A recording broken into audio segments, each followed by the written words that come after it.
रहस्यमय railway station. वीर एक जुनूनी photographer हमेशा ही पुराने स्थलों और बंद हो चुके जगहों की तलाश में रहता था। उसकी रुचि खासकर उन जगहों में थी जहां पुरानी दीवारें, रुई की भरी पुरानी कोठियां और बड़े पुराने दरवाजे थे। एक दिन उसे सुनसान एक रेलवे स्टेशन के बारे में सुना। धौलीराजपुर रेलवे स्टेशन, वह नाम सुनते ही उसकी रुचि बढ़ गई। इसका जिक्र कुछ लोगों ने इस तरह किया था जैसे वह किसी चीज की खोज में थे। जब वीर वहां पहुंचा तो उसे उस स्टेशन की शांति और अद्भुतता पर अद्भुत लगी।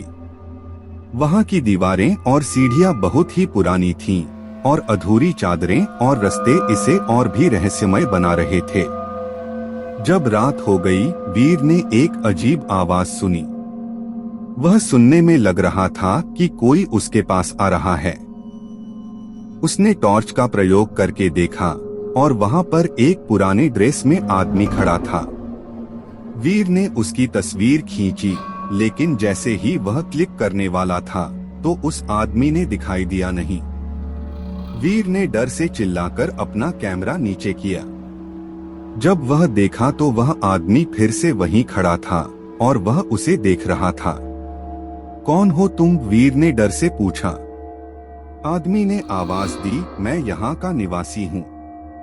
तुम्हें जानने के लिए आना चाहिए था। वीर की रात वहां बीती और वह उस आदमी से बात की। उसने सुना कि धौलीराजपुर स्टेशन पर कभी भी कोई ट्रेन नहीं रुकती और यह स्थान बहुत ही रहस्यमय है। आदमी ने कहा, इस स्टेशन की एक कहानी है। कई साल पहले एक रात को यहाँ एक ट्रेन आई और उसमें सभी यात्री मरे हुए थे। उस ट्रेन का नाम था आत्मा एक्सप्रेस। वीर ने आश्चर्य से पूछा, लेकिन वह ट्रेन कहाँ है?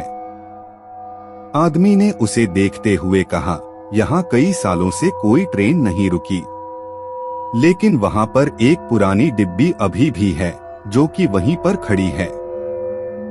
वीर ने आदमी के बताए गए जगह पर चेक किया और सच में वहां एक पुरानी डिब्बी खड़ी थी।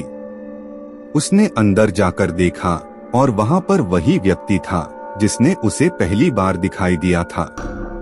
वह आदमी ने वीर से कहा, अगर तुम जानना चाहते हो कि आत्मा एक्सप्रेस क्या है तो तुम्हें वह पुरानी डिब्बी में जाना होगा।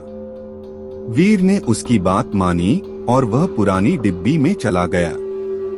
जैसे ही वह अंदर गया तो उसने देखा कि सारी सीटें खाली हैं और वह ट्रेन धीरे धीरे चलने लगी।